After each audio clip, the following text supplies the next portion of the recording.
안녕하십니까? 스피츠가 스펙을 이긴다의 저자 공미정입니다. 내가 사랑하는 사람아 일권 김정희 에프레임 수녀님이 지으신 책 현재 낭독 중에 있습니다. 읽어드릴게요. 오늘 7번째 시간입니다. 편집글 4. 하느님 용서해 주십시오. 잊고 있었습니다. 수녀님의 간절한 기도를. 하느님께서 제게 보내주신 소중한 두 천사를. 4대 독자인 남편과 증손자를 기다리시는 시할머님, 한약, 호르몬 주사 등 아기를 갖기 위해 했던 수많은 노력. 전철에서 멍하니 아기를 바라보다 정신을 차리면 목적지를 지나쳐버리고 잠든 남편을 바라보면서 눈물을 흘리며 지샌 밤들. 그리고 나서 얻은 심한 우울증. 벌써 6년이 되었습니다. 선배 간호사의 손에 이끌려 수녀님을 뵙게 되었고 간절한 마음으로 기도해 주시는 수녀님의 모습에서 신앙의 신비를 생각하며 모든 것을 믿고 의지하고 싶어졌던 첫 만남. 한 달 후 병원에서 주최하는 성지순례에 참석하고 돌아오는 버스 안에서 한 번도 해본 적이 없는 심한 멀미에 시달렸습니다. 임신 3주. 이것만큼 큰 기쁨을 주는 말이 그 당시 저에게 또 있었을까요? 유산에 위험이 있어 입원을 했는데 수녀님께서 병실을 방문하셔서 기도를 해주셨을 때 어떻게 아셨는지 고맙고 감사했습니다. 둘째 아이를 가졌을 때는 병원을 떠나신다며 제가 근무하는 병동으로 오셔서 아이의 건강과 저의 순산을 위해 기도해 주셨습니다. 수녀님께서 기도해 주신 후부터 4대 독자 집안에 두 아들이 태어났고 책임 간호사로 발령받게 되었고 수간호사 업무 대행으로 한 병동을 맡게 되었으며 시아버님의 심장 수술이 무사히 끝났고 남편은 과장으로 진급되었습니다. 저희 집안에 수많은 은혜가 내려진 것입니다. 그러나 직장일과 가사일 그리고 연년생인 두 아이를 키워야 하는 고된 일상이 어느새 모든 감사를 잊게 만들었습니다. 남편이 일본으로 출장을 떠난 어느 날 잠들어 있는 두 아이의 얼굴을 바라보는 순간 한없이 흘러나온 눈물은 부끄러움 때문이었습니다.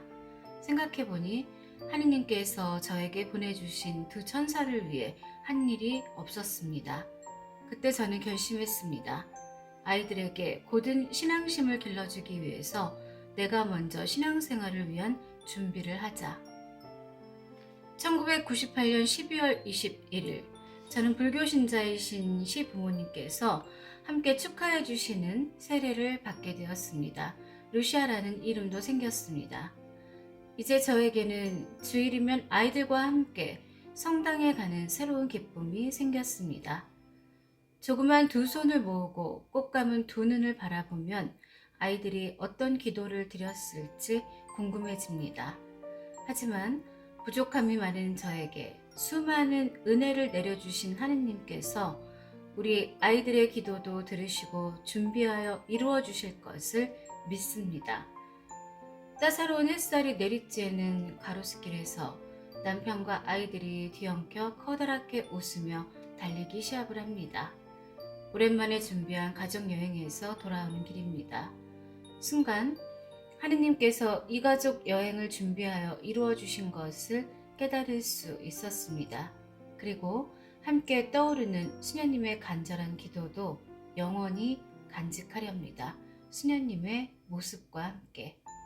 박루시아 드림. 편집글 5. 기도는 우리의 고통을 치유한다는 체험을 통해서 주님께 한 발짝 더 가까이 가는 은총을 우리 가족에게 주셨습니다. 6월 12일 아침 8시 대모님은 수술실에 들어가기 바로 전에 에프레임 수녀님을 모시고 와서 병자 성사와 함께 안수 기도를 해주셨습니다. 수녀님의 기도가 끝나자 제 입에서 이런 기도가 나왔습니다. 주님, 저에게 평화를 주셔서 감사합니다. 수술이 끝난 후에 저를 위로하려고 문병 오는 사람들이 오히려 저를 보고 평화를 얻을 수 있도록 해 주십시오. 기도가 끝나자 간호사는 저를 데리고 수술 준비실로 갔습니다. 97년 5월 초 오른쪽 가슴 바깥쪽에 멍울 같은 것이 잡혔습니다. 저는 저의 직장인 학교와 가까운 병원에 예약 신청을 하고 5월 13일 진찰을 받은 후 일주일 후에 엑스레이와 초음파 검사를 했습니다. 결과를 기다리며 입이 마르고 식욕이 사라져가고 있을 무렵 초음파 결과에 의심스러운 부분이 있으니 세포 검사와 조직 검사를 해야겠다는 의사의 진단을 받았습니다. 세포 검사는 간단하여 그날 끝내고 돌아왔지만 조직 검사는 수술 준비가 필요하니 다음 주에 오라는 것이었습니다. 또다시 일주일을 기다리면서 잠도 잘 오지 않았고 제가 할 수 있는 기도는 어떤 결과가 나와도 불안해하지 않게만 해달라는 것이었습니다. 5월 27일 수업을 마치고 병원으로 갔습니다.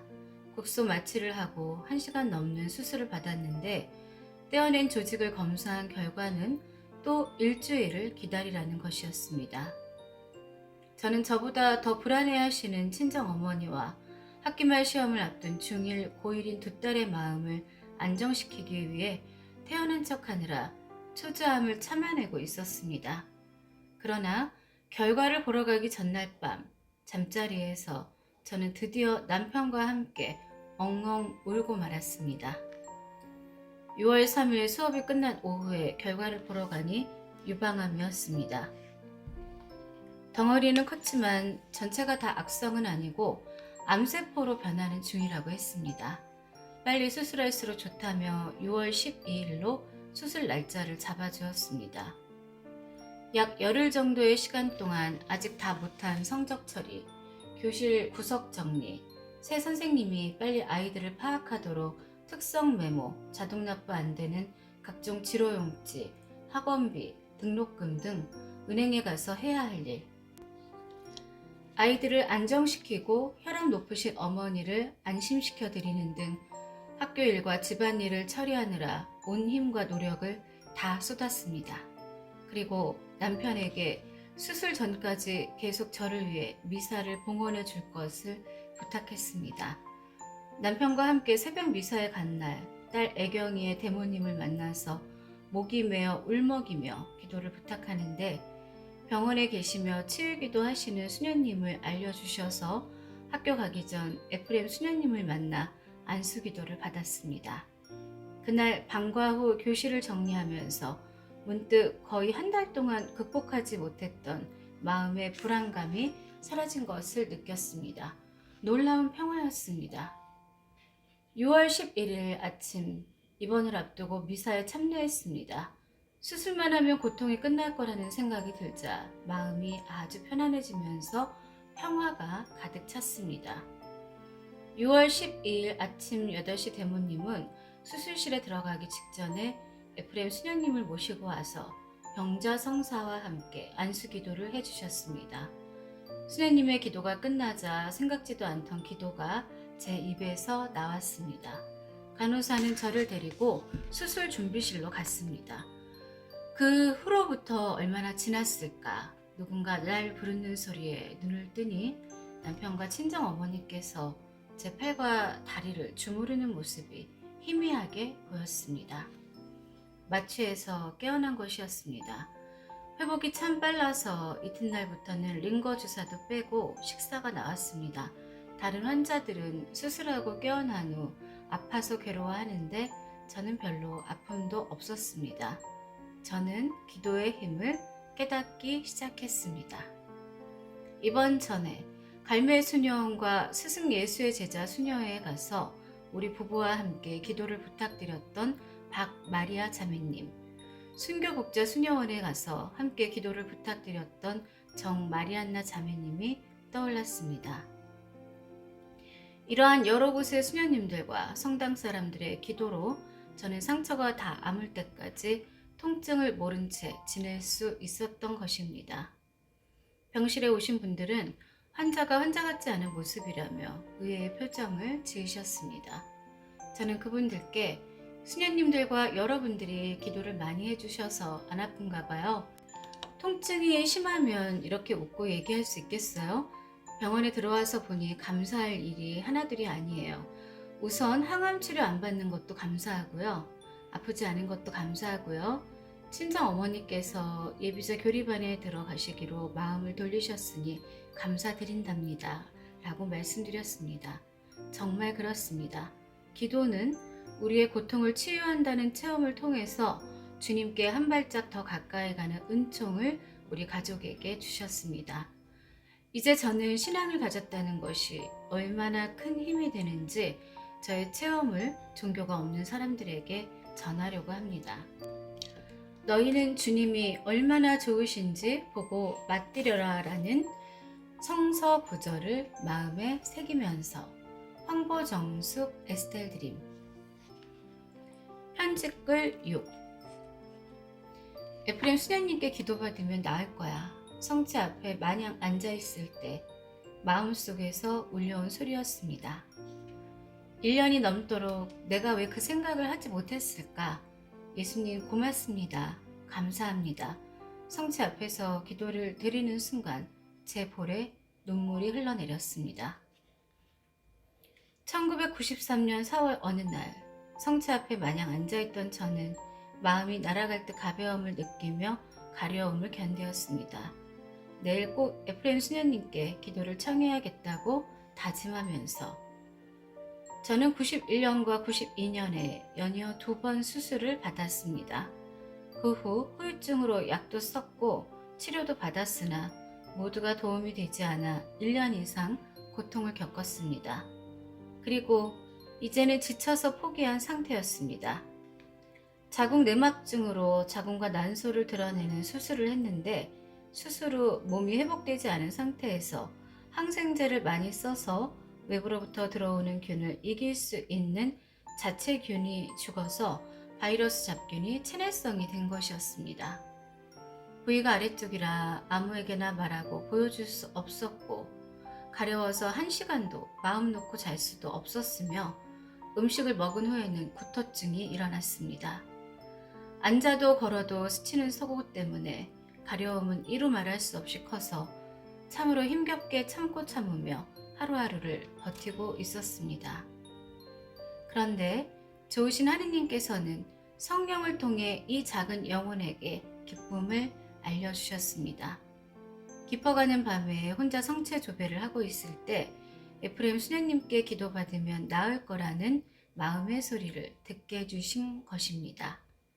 다음날 에프레임 수녀님을 찾아 기도를 부탁드렸더니 그래 해주지 하고 선뜻 대답하셨습니다. 제 손을 잡고 가자고 하시는 수녀님의 얼굴빛이 얼마나 기쁘고 아름다워 보였는지 모릅니다. 그래서 저는 무척 놀랐고 온 정성을 다해 기도해 주시니 온 몸이 따뜻해지며 감당하기 어려운 눈물이 쏟아졌습니다. 수녀님께서는 그렇게 2번의 기도를 해주셨고 그 후 사흘쯤 지나자 가려움이 서서히 가시기 시작하더니 일주일 후에는 완전히 없어졌습니다. 저는 수녀님 저 나았어요. 가려움이 사라졌어요. 살 것 같아요. 라고 말씀드리며 에프레임 수녀님을 통하여 치유해 주신 주님께 기쁨을 들리는 기도를 드렸습니다. 수녀님께서는 그래 감사하다. 아이고 예수님 감사합니다. 하시며 너무나 좋아하시는 것이었습니다. 수녀님의 얼굴을 바라보면서 수녀님께서는 예수님과 함께 생활하시는 거룩한 분이라는 생각에 부러운 마음도 들었습니다. 예수님 감사합니다. 찬미와 영광 받으소서. 그리고 어둠에서 빛을 향해 새로 태어난 이 기쁨으로 매일매일의 생활 속에서 주님 뜻에 따르는 일을 생각하며 실천하도록 하소서. 아멘. 한 율리안나 드림.